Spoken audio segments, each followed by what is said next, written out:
မိုးကထဖွဲဖွဲကျင်းရခဲ့ပေမဲ့နှလုံးသားတွေကမုန်တိုင်းကတော့ငြိမ်သက်မသွားသေးဘူး။ကောင်မလေးဟာ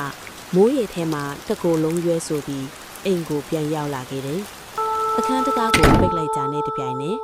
ခုနကထိတင်းခံထားသမျှအာမန်တွေအလုံးအရေးပြိုကျသွားပြီးကျင်းပြင်ပေါ်မှာပုံရက်သားလဲကြကရှက်ကြီးတငင်ငိုကြွေးမိတော့တယ်။ဖုန်းစကရင်ပေါ်ကသူတို့နှစ်ယောက်ပြုံးပြုံနေတဲ့နောက်ခံပုံလေးကိုကြည့်ရင်ဘာလို့လဲဘာလို့ဒီလောက်လွယ်လွယ်နဲ့လမ်းခွဲစကားပြောထွက်ရတာလဲဆိုတဲ့မိကုန်းပေါင်းများစွာကသူမကိုနှိမ့်ဆက်နေခဲ့တယ်တဖန်မှာလဲကောင်လဲဟာကားလဲမှတဲ့နာယူဝက်မိပါကြောက်ရွံ့တရွလိုညင်းတက်နေမိတယ်အင်ဂျင်တန်တိုးတိုးနဲ့မိုးတန်ကလေးလိုဘာတမှမရှိတဲ့ကားထဲမှာသူဟာအထီးကျန်ချင်းတဲ့အရာတာကိုစတင်ခံစားနေရပြီငါတတဲပဲမှန်ကန်တဲ့ဆုံးဖြတ်ချက်ကိုချလိုက်တာလားသူ့လက်ထဲမှာစုပ်ကိုင်ထားလာကသူတို့နှစ်ယောက်ရဲ့တငိပ်ပြည့်အချိန်မှတဲ့ကျူတင်ဝယ်ထားရဲ့လက်ဆောင်ဘူးလေးဒီနေ့ဟာရန်ထိဖို့မဟုတ်ပဲဖြိုးရွှင်စရာနေလေးဖြစ်ရမှာပါဒါပေမဲ့အထင်လွဲမှုအသေးအမွှားလေးကနေစခဲ့တဲ့စကားများမှုကအရှင်လွန်ပြီးလမ်းခွဲရအောင်ဆိုတဲ့စကားလုံးစီကိုစိုက်မြန်မြန်ရောက်သွားခဲ့တာနောက်ဒီနေ့မနေ့ခေနေရောင်ကြီးက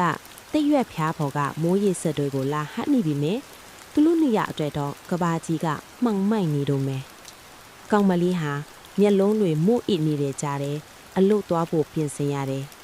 လမ်းမတီးသမျှစုံတွဲတိုင်းကြားရသမျှအချစ်တချင်းတိုင်းကသူမရဲ့တန်ရာကိုစားနဲ့ပတ်သလိုနာကျင်စေတယ်ဖုန်းကိုထုတ်ကြည့်လိုက်တိုင်းသူ့စီက message လေးများလာမလားဆိုတဲ့မျှော်လင့်ချက်ကလည်းတရိပ်ရိပ်တက်လာလိုက်ပြန်ကျသွားလိုက်နဲ့ကောင်လေးကတော့အလုပ်ထဲမှာစိတ်မပါပဲကွန်ပျူတာရှေ့မှာထိုင်နေမိလေသူတို့အမြဲတမ်းသွားနေကြကော်ဖီဆိုင်ရှေ့ကိုရောက်တော့ခြေလန်းတွေကအလိုလိုရပ်တန့်သွားလေဆိုင်ထဲမှာသူမရှိနေမလားဆိုတဲ့အသည့်နေလှမ်းကြည့်မိပေမဲ့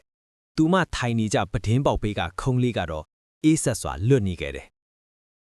ငါတို့တကယ်ပဲပြတ်သွားကြပြီလားသူ့ကိုယ်သူတိုးတိုးလီမင်းမီရဲ့ထိုးမိခွန်းကလေထဲမှာပျောက်ကွယ်သွားတယ်အမှတ်ကရေတွေကနှောင်ဖွဲ့ဆဲthứcပေမဲ့မာနနဲ့နာကျင်မှုတွေကတော့သူတို့ကြားမှာတတိုင်ကြီးလို့ချားလိုက်ပြီ